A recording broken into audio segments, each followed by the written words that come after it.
Hello guys.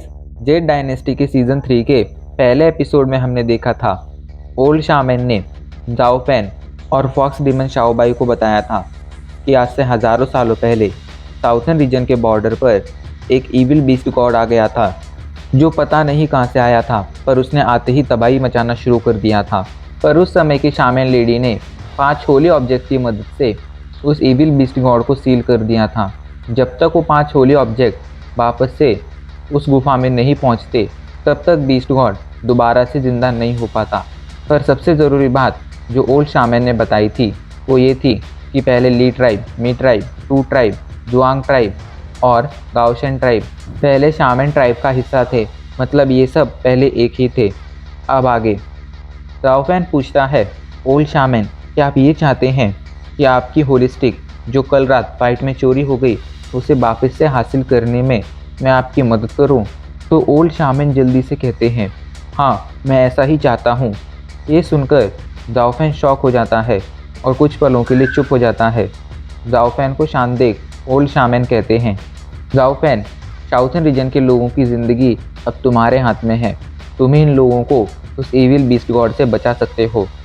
इस पर जाओफैन हड़बड़ाते हुए कहता है, पर मैं ऐसा कैसे कर सकता हूँ?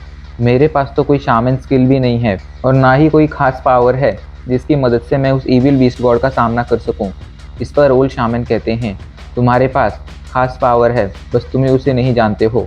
तुम्हारे पास मौजूद डेमनिक स्टिक कोई नॉर्मल स्टिक नहीं है, उसके अंदर बहुत पावर छिपी हुई है, बस अभी तक तुमने उस पावर को अनलॉक नहीं किया है। ओल्ड शामन की बात सुनकर जाओफैन सोच में पड़ जाता है। तभी फॉक्स डीमन आगे आकर कहती है, ओल्ड शामन, आपने कुछ देर पहले कहा था अगर उस बीस्ट गॉड को दोबारा से ज़िंदा होना है तो उसे 5 होली ऑब्जेक्ट की ज़रूरत पड़ेगी। ऐसे में भले ही अभी के लिए उसके पास आपकी होली स्टिक चली गई हो, फिर भी उसके पास एक ही होली ऑब्जेक्ट गया है। अभी भी 4 होली ऑब्जेक्ट अलग अलग ट्राइब के पास हैं। ऐसे में मुझे नहीं लगता है कि वो बहुत जल्द दोबारा ज़िंदा हो पाएगा। ये सुनकर ओल्ड शामैन कांपते हुए कहते हैं, उसके पास एक नहीं बल्कि पाँचों के पाँचों होली ऑब्जेक्ट जा चुके हैं। आज से 200 सालों पहले टू ट्राइब, जुआंग ट्राइब और गाओशन ट्राइब के होली ऑब्जेक्ट अचानक से गायब हो गए थे। उन लोगों ने उन होली ऑब्जेक्ट को ढूंढने की काफ़ी कोशिश की थी, पर वो लोग उन होली ऑब्जेक्ट को दोबारा से हासिल नहीं कर पाए। ये देख मैंने और ली ट्राइब के लीडर ने डिसीजन लिया कि ली ट्राइब का जो होली ऑब्जेक्ट है वो मेरे पास ही रहेगा। तुमने देखा होगा मेरी छड़ी में एक अलग तरह की बोन जुड़ी हुई थी। वो बोन, वो हड्डी कोई नॉर्मल हड्डी नहीं थी, वो भी एक होली ऑब्जेक्ट ही थी। मैं अपनी शामन्स की पावर का यूज़ कर पिछले 200 सालों से इन दोनों होली ऑब्जेक्ट की रक्षा कर रहा था, लेकिन कल रात ये दोनों होली ऑब्जेक्ट चोरी हो गई। ऐसे में अभी के लिए पाँचों की पाँचों होली ऑब्जेक्ट चोरी हो गई हैं और मुझे लगता है कि अब बहुत जल्द वो इविल बीस्ट गॉड लौटने वाला है। तब जाओफैन, तुम वो अकेले इंसान हो जो उसे रोक पाओगे। तुम्हारे अलावा अभी के लिए यहाँ पर इस पूरी दुनिया में ऐसा कोई मौजूद नहीं है जो उसे रोक सके। मैं तुम्हारी दोस्त की सोल उसकी बॉडी में रिटर्न कर उसे दोबारा से ज़िंदा करने में मदद करूँगा, लेकिन बदले में तुम्हें भी मेरी मदद करनी होगी और उस इविल बीस्ट गॉड को रोकना होगा। अगर तुम चाहो तो मैं कल ही तुम लोगों के साथ सेंट्रल प्लान चलने के लिए तैयार हूँ, ताकि हम जल्द से जल्द तुम्हारे फ्रेंड को ज़िंदा कर सकें। ये सुनकर जाओफैन और फॉक्स डीमन दोनों ही चौंक जाती हैं, क्योंकि अभी के लिए ओल्ड शामैन काफ़ी ज़्यादा घायल थे। ऐसे में उनके लिए इसी सफ़र पर जाना बहुत बड़ी मुसीबत बन सकता था। जाओफैन जल्दी से कहता है, ओल्ड शामैन, आप अभी के लिए काफ़ी ज़्यादा घायल हैं। ऐसे में मेरे हिसाब से आपको थोड़े दिनों के लिए रेस्ट करना चाहिए, फिर उसके बाद हम सेंट्रल प्लान के लिए रवाना हो जाएंगे। इस पर ओल्ड शामैन जल्दी से कहते हैं, नहीं, हम अभी के लिए और देरी नहीं कर सकते हैं। हम शामन्स के पास एक खास शक्ति होती है जिसकी मदद से हम ये पता लगा सकते हैं कि हमारी मृत्यु कब होने वाली है। जब भी हमारी मृत्यु पास आती है तब हमें फील होने लगता है कि हम बहुत जल्द मरने वाले हैं, और मुझे अभी के लिए ऐसा फील हो रहा है कि अगले 1 महीने में मैं इस दुनिया को अलविदा कह दूंगा। इसलिए अच्छा यही होगा कि हम जल्द से जल्द जाकर तुम्हारे उस फ्रेंड को दोबारा से ज़िंदा कर दें। 5 होली ऑब्जेक्ट पहले ही चोरी हो चुके हैं। ऐसे मुझे लगता है वो इविल बीस्ट गॉड बहुत जल्द ही वापस लौटने वाला है, इसलिए अब हम और देर नहीं कर सकते हैं।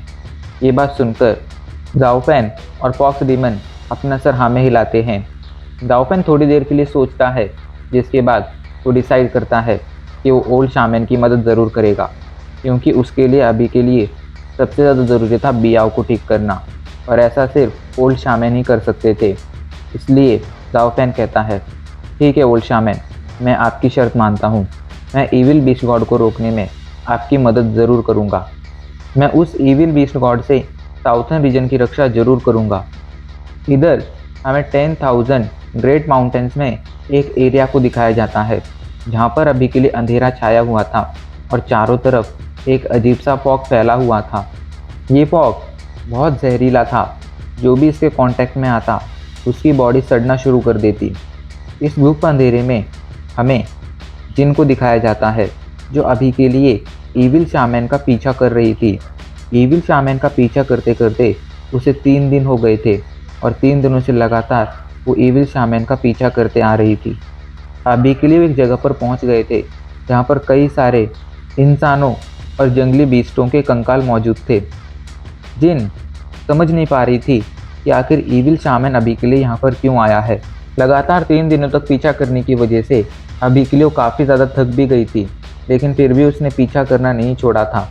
वो जानना चाहती थी कि आखिर ईविल शामैन कर क्या रहा है। पर उसके पिछले 3 दिन बहुत ही अजीब गुजरे थे। जब वो यहाँ पर आई थी तब उसे ऐसा महसूस होने लगा था कि उसकी बॉडी ने सड़ना शुरू कर दिया है, और ख़ुद को बचाने के लिए उसे जल्दी से अपनी पूरी बॉडी को एनर्जी से कवर करना पड़ा था। तब जाकर उसकी बॉडी सड़ना बंद हुई थी। दूसरी चीज़, उसने पिछले 3 दिनों में कई सारे अजीब से जंगली बीस्ट देख लिए थे, जो अजीब से हाइब्रिड थे। वो देखने में आधे ह्यूमन आधे शेर आधा वाघ आधा भेड़िया ऐसे लग रहे थे। ये बीस्ट बहुत ही अजीब थे, बिल्कुल भी किसी नॉर्मल बीस्ट की तरह नहीं थे। इन्हें देख जिन काफ़ी ज़्यादा डर भी गई थी, लेकिन उसने पीछा करना नहीं छोड़ा था। वो छुपकर अभी के लिए ईविल शामैन का पीछा कर ही रही थी, तभी अचानक से वहाँ पर एक बीस्ट आ जाता है, जो जिन पर पीछे से हमला कर देता है। ये देख जिन जल्दी से अपनी स्वॉर्ड बाहर निकालती है और एक ही हमले में उस बीस्ट को मार गिराती है।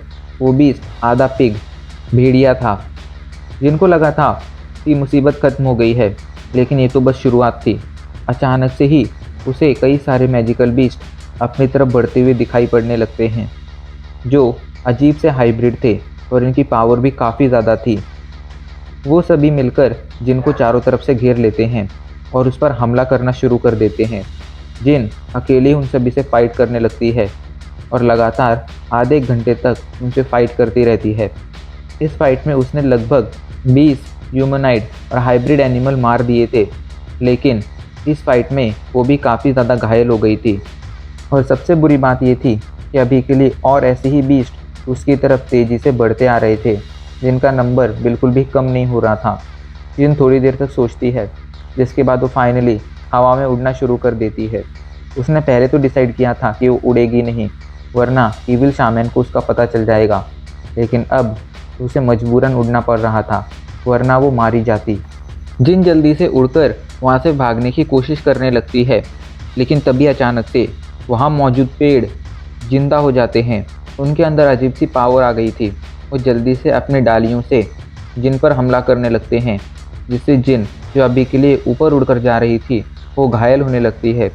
जिन जल्दी से उन पेड़ों से फाइट करने लगती है, लेकिन वो चाहकर भी उन पेड़ों को ज़्यादा नुकसान नहीं पहुंचा पा रही थी, और फाइनली हार मानकर उसे नीचे आना पड़ता है।